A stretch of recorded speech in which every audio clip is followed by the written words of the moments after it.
Tja och välkomna till PowerGamer.se.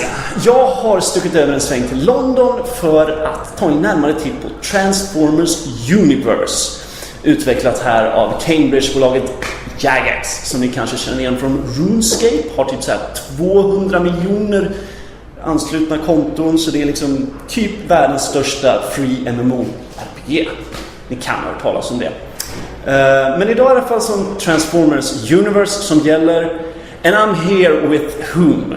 I'm Nick Cooper, and I am one of the producers on Transformers Universe. So, how long have you been part of the Jagex family? Okay, so I just about had my Jagex third birthday just a week or two ago. So I've pretty much been in on Transformers Universe from the very start. And when did you start the development?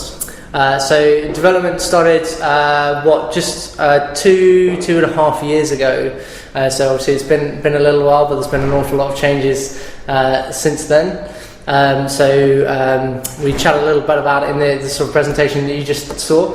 But one of the big things that we did was, as far as the MMO space is concerned, there's been a lot of changes to how MMOs play and are perceived, and payment models and all of these things.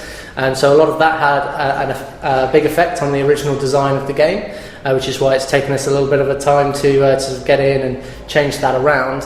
And then also probably the biggest reason for the time that we spent so far is Jagex, as you know from RuneScape, is very much based on Java, and all our infrastructure and everything based on Java, and Java's changed an awful lot.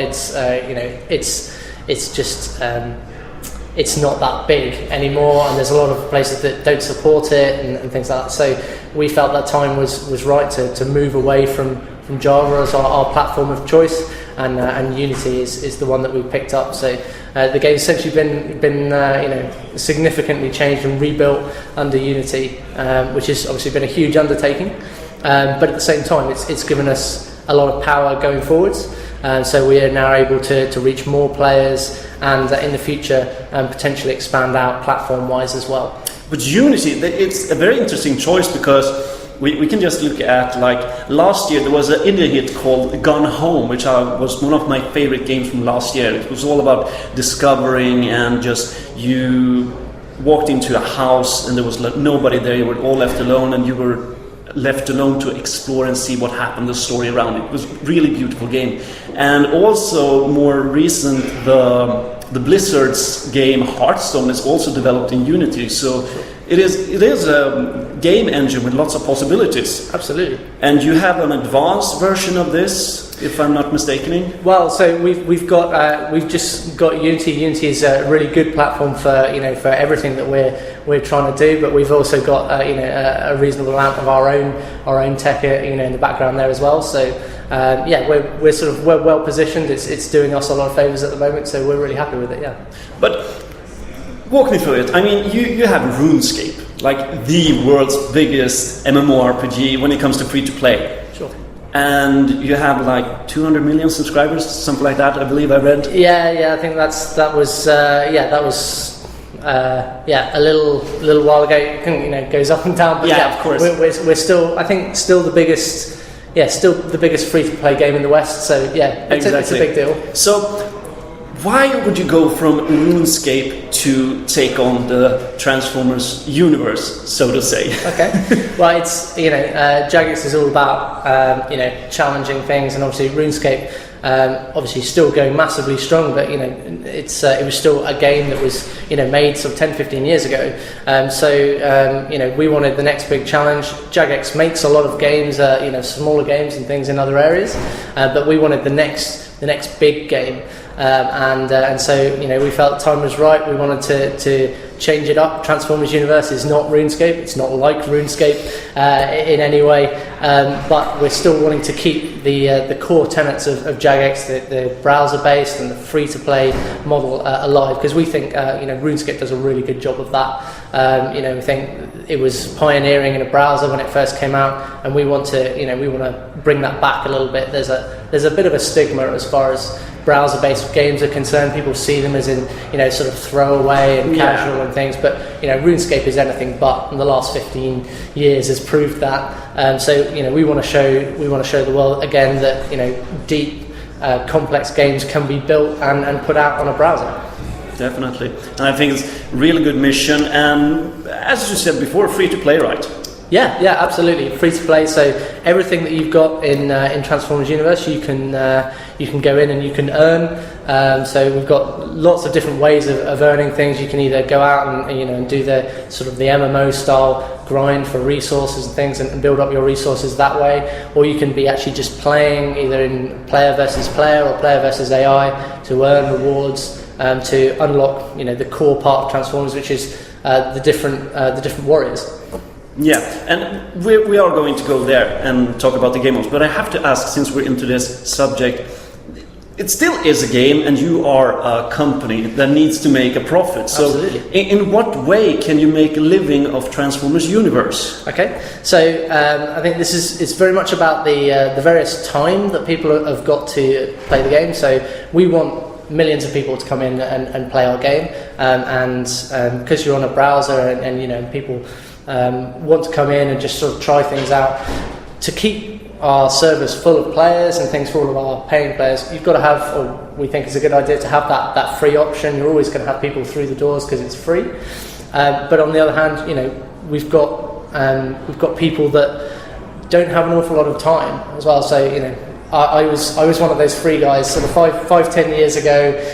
I was a student and and I wanted to come in. I didn't have any money, so I just wanted to just play games as much as I could for free. So those guys, we want to cater for those people, but nowadays I haven't got that sort of time. I'm the sort of guy that wants to go in. I want to play these bots. I don't want to go in and just be stuck with the first couple of free bots. Yeah. And I haven't got the time to put in to generate and earn them. So I'm going to put my hand in my pocket and just maybe buy a few warriors, or a couple ones that I like, maybe some customization options I might buy.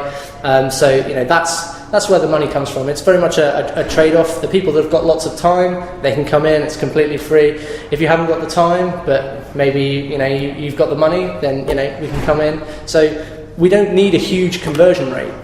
We want lots and lots of free-to-play players, but we need a few people coming in and just buying of course. various elements as well. It's the very same system with other mobile games like League of Legends, for example. It's a perfect example because there you can buy the champions and you can buy skins to them, but you can't buy any perks or advantages in game. You just buy, as you said, what you might not have time to gather in game, so to speak. Yeah, exactly. And so I think League of Legends is a really good comparison because they've got the champions sort of model, and we have the same thing. We're always going to be working on new warriors and things to bring out and change the gameplay, change the dynamic. So because we're going to be releasing guys, there's always going to be there's that new bot, and so that's going to be driving purchases and also driving people coming to the game and trying to unlock that next thing. So we do go a little bit further than League of Legends as well. So we've got there are boosters and consumables and all of those things that you can buy as well. All of that stuff you can earn in game, so you can craft it or you can get it as rewards and drops and things as well. But at the same time, if you want to buy it, then you can. But these are things which sort of augment the play. We're not talking about pay to win. We're not talking about pay for extra power, because all of these things you can earn, and they're not overly expensive or anything like that. It's not like you have to grind for 3 years to get a power pack that sort of increases your damage by 0.5% or something like that. So it's I think we've got a decent balance. Then let's go into the bots, of course, and I'm also wondering more about the game modes, because during the presentation you first showed sort of like free to roam kind of style of gameplay where you could go up against AI controlled bots, and then you showed us the PvP system. Sure. You had a 4 versus 4 game. So how many more game modes are there, and what exactly is like the core experience of Transformers Universe? Which mode do you think players will spend most time in? Okay, well, I think as we've learned from RuneScape that that has player versus player, has a lot of player versus AI content in there as well. That there's always going to be a lot of people that want to do everything. There is no sort of core market to go. We could pigeonhole ourselves into one bit if we wanted to, but I think it's really important. We've got these, as you said, the outer base maps, which are just nice and big and free and roaming with AI all over the place that you can just go and get into combat with, either by yourself or with your friends. So we see that as the more sort of casual. I think that the term is sort of lean back. So you're sat at home and you just want a little bit of a grinding time. You're doing something else in the background, whatever it is.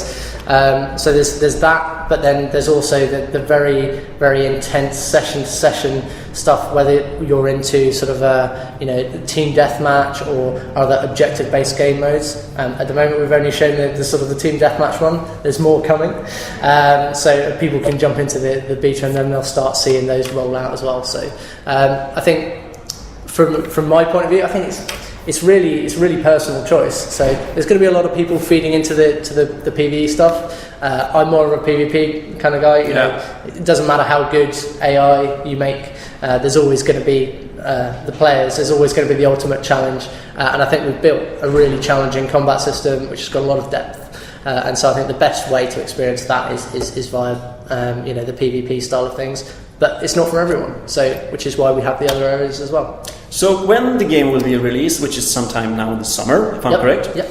How many bots will be available? Now, I'm not talking about the ones that you can play immediately, because as you said, you have to grind some or buy some. Sure.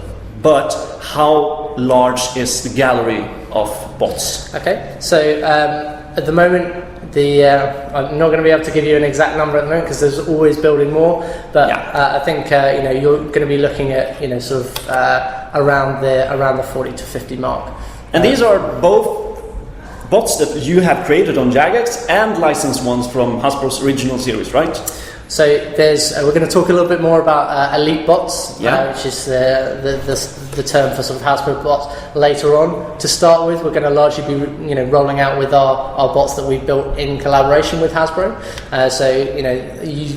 You can think of them as Jagex bots if you like, but they're really sort of new bots that we're entering into the sort of Transformers lore. These guys have got their own personality, their own unique traits and backstories and things like that. They're not sort of cookie cutter throwaway guys, and that's I can understand people wanting to make their own Transformers and things like that, but we've put an awful lot of time and effort into crafting these individual guys with their own personalities and things like that. So I hope people can understand the desire to do that rather than obviously have your pure customized thing where you'd end up with one or two or three builds that were the really good thing, and then you end up sort of going in a slightly different direction and you don't have a lot of variety, whereas we're providing the variety and we've got huge amount of synergy between different bots. You're going to have really good team ups between different bots, and obviously as we release more warriors as well, that's going to expand,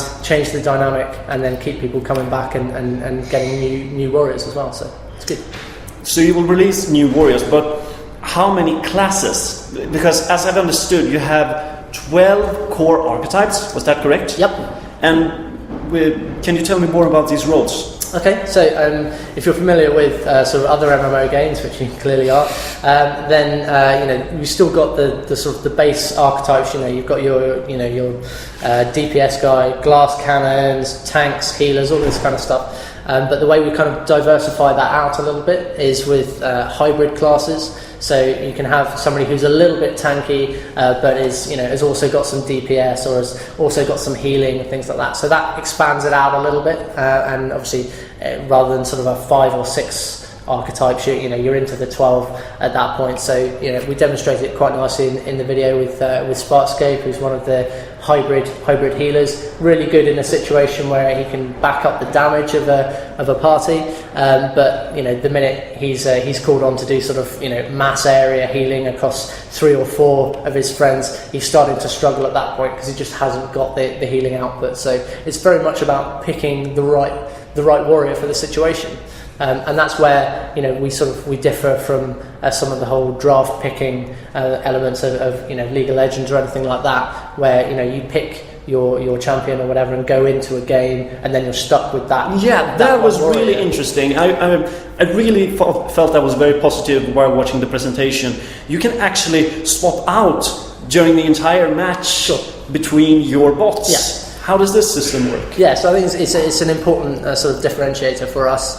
So because the combat of Transformers Universe is quite frenetic and quite involved, hopefully that sort of came across, and so the battlefield changes very, very quickly, and so you might take out your glass cannon kind of guy and get some good quick kills in, but then you want to consolidate your gains. You want to keep your lead. So at that point, maybe you want to be swapping that out and bringing in a healer or bringing in somebody a little bit more tanky.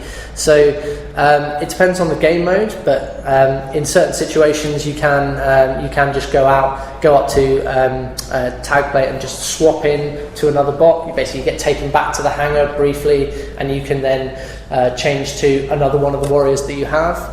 But also on death, whenever you die in the game, you can choose to go back to the hangar, and you can either bring back the bot that's just died, so they're out of action for a little bit, but it's not an enforced timer or anything like that. So a bot will be out of action and will be repairing over a period of time, but you can use some of the resources that you've either sort of grinded out in the outer base or in other game modes, or repair packs or anything that you've crafted. You can use that to get those guys back into the battle straight away. Or if the tactics of the other team have changed a little bit and you need to just change up, then instead of doing that, you can just leave him on time heal and then switch straight to another warrior. So I think that gives us... It's a really cool dynamic system. Yeah, so exactly, it's completely dynamic.